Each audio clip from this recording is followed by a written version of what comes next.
Caros amigos, boa noite. Um dos alunos, a quem muito prezo, levantou-me dias atrás uma questão que dava a respeito do qual já tratei algumas vezes, mas que não poderia receber um desenvolvimento maior. Trata-se do seguinte: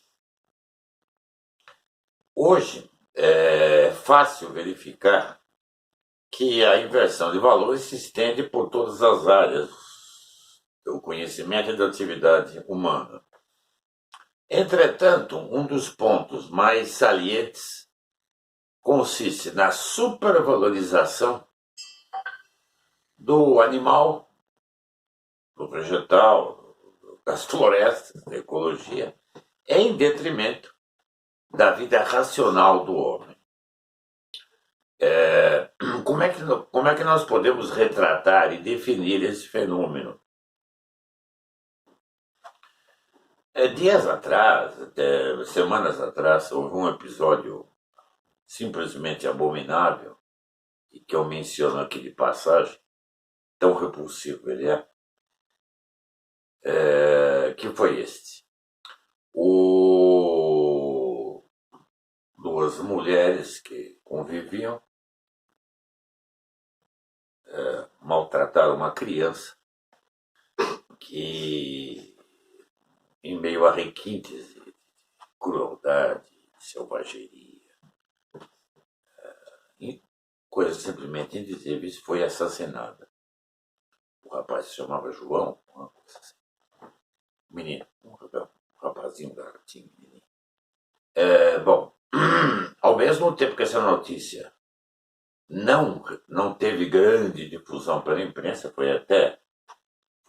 o caso até foi, não diria abafado, mas não houve caixas de ressonância suficientes para reproduzir a infâmia que ali se desenrolou. Ao mesmo tempo, quanto se falou sobre o episódio de um cão que foi que num shopping XYZ foi maltratado, foi dilacerado, foi ferido e por fim morreu. Bom, é claro que Deus quer que nós defendamos tudo aquilo que foi criado por Ele. Todos os seres humanos devem ser preservados, porque tudo isso construiu a obra de Deus. Mas, evidentemente, é uma hierarquia. Quer dizer, o ser humano hoje está de tal modo degradado, de tal forma, os padrões estão alterados, que nós vemos com quanta frequência esses propugnadores da seita verde, os ecologistas e tudo que mais que nós conhecemos nessa linha, os quais afirmam assim, desembaraçadamente, sem nenhum receio, uma desenvoltura, simplesmente inacreditável, que o homem hoje em dia, o homem em favor do qual a revolução se instaurou no mundo há 500 anos, promoção do homem, o humanismo, ainda há pouco celebrado, o humanismo integral, tudo que nós sabemos, o homem como centro de inspiração de tudo. O Concílio Vaticano II proclamou isso pela voz do Papa Paulo VI. O objetivo desse concílio foi a exaltação do homem, a promoção do homem, etc, etc. Bom, esse homem canonizado, bafejado de todos os modos, endeusado, em suma, hoje, como que é apresentado pelos adeptos da revolução ecológica? Como inimigo da natureza. E o ex-Freboff, cuja caracterização me desprezo de fazer aqui, porque é mais conhecido, chega a dizer claramente que o homem está atrapalhando o equilíbrio do universo, que é excesso de homens sobre a Terra, e que a natureza está sofrendo pressão desse contingente excessivo humano. Quer dizer, nessa linha de disparates não há mais nada. Não há mais nada que se possa imaginar na linha dos delírios. Tempos atrás, 40, 50 anos, coisa que o valha, falava-se muito na teoria de Malthus. A humanidade cresce numa proporção avassaladora, os alimentos não serão suficientes para toda a humanidade. Depois, essa balela caiu por si, caiu no ridículo, quando os cientistas renomados comprovaram o seguinte, que só o oceano, só os oceanos têm capacidade de alimentar vários universos. Bom, então essa balela caiu. Mas como a revolução é mestra em renovar os mitos e a todo momento,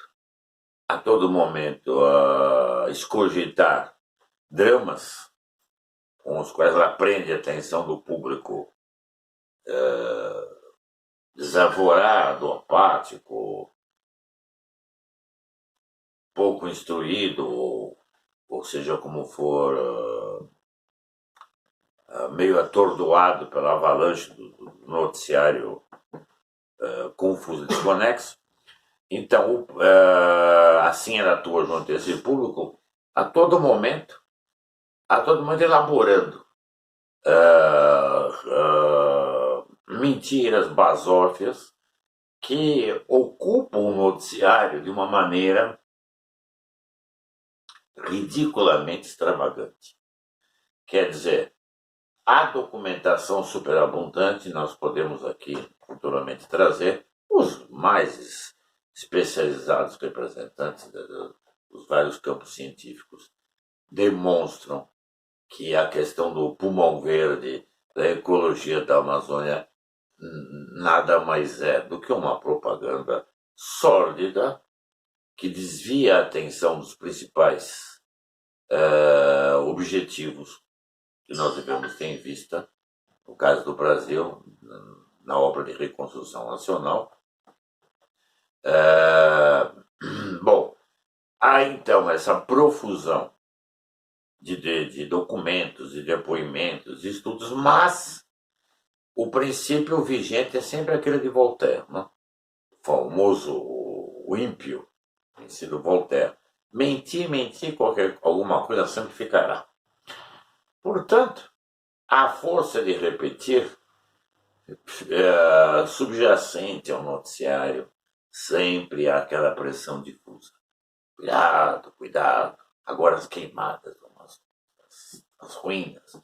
O que pode acontecer no mundo? Não acontecerá nada. Isso é uma mentira. Isso é uma potoca sem nome. Certo? Quer dizer, o noticiário hoje é erigido, é apresentado em termos tais em que o lumen rationis, a luz da razão, praticamente não se manifesta. Não há conexão de causa e efeito, não há encadeamento lógico entre as afirmações e as justificativas que dariam como base para as alegações formuladas. Mas aquilo é lançado assim a esmo, como um fait divers, que entretanto é um fait divers monotemático, obsessivo, reiterado contra todo o bom senso. A Amazônia está sendo destruída, a humanidade caminha para a sua ruína ecológica, isso destrói todos os parâmetros do equilíbrio universal. Balelas, balelas, balelas. Bom, desejo muito que os caros ouvintes ingressem no nosso canal, apresentem as dúvidas, objeções, levantem questões, e de modo que possamos dar desdobramento a isso. O leque desse tema, os aspectos pertinentes a esse assunto, são tão amplos e tão repetitivos que praticamente não se sabe por onde tomar o fio da meada. Mas é sempre interessante mostrar o seguinte: o que vale não é então a notícia em si, mas a interpretação. É um velho lance de guerra psicológica revolucionária apresentar as coisas nesses termos. Não, o importante não é o fato, mas a interpretação. Quer dizer, a distorção deliberada feita ao noticiar os acontecimentos, quer dizer, a própria forma de noticiar já é distorcida, já é desvirtuada, e depois, ao fazer isso, há toda uma gama de consequências que se desenrolam na mesma cadeia de contradições e incoerências. Ninguém procura ir ao fundo da questão. O que há de real nisso? O que há de ilusório? O que há de propagandístico? É um bluff de natureza enorme, monumental. Por isso,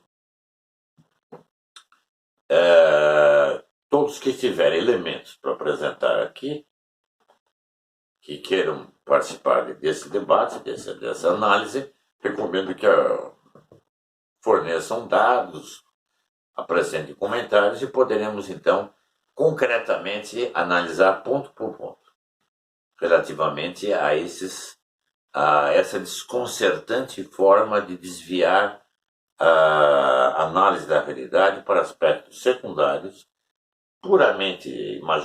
quase puramente imaginativos ou emotivos, sentimentais, simplesmente tocando em certas teclas que, como disse de início, pela força de repetição, tendem a parecer verdadeiras. Essa técnica consagrada, desde há muito pela Revolução, encontra agora a sua versão mais recente nessa insistência gratuita no tocante ao suposto descaso do Brasil pela Amazônia. O fato é o seguinte: a soberania nacional requer que a Amazônia seja tratada como parte integrante do território nacional.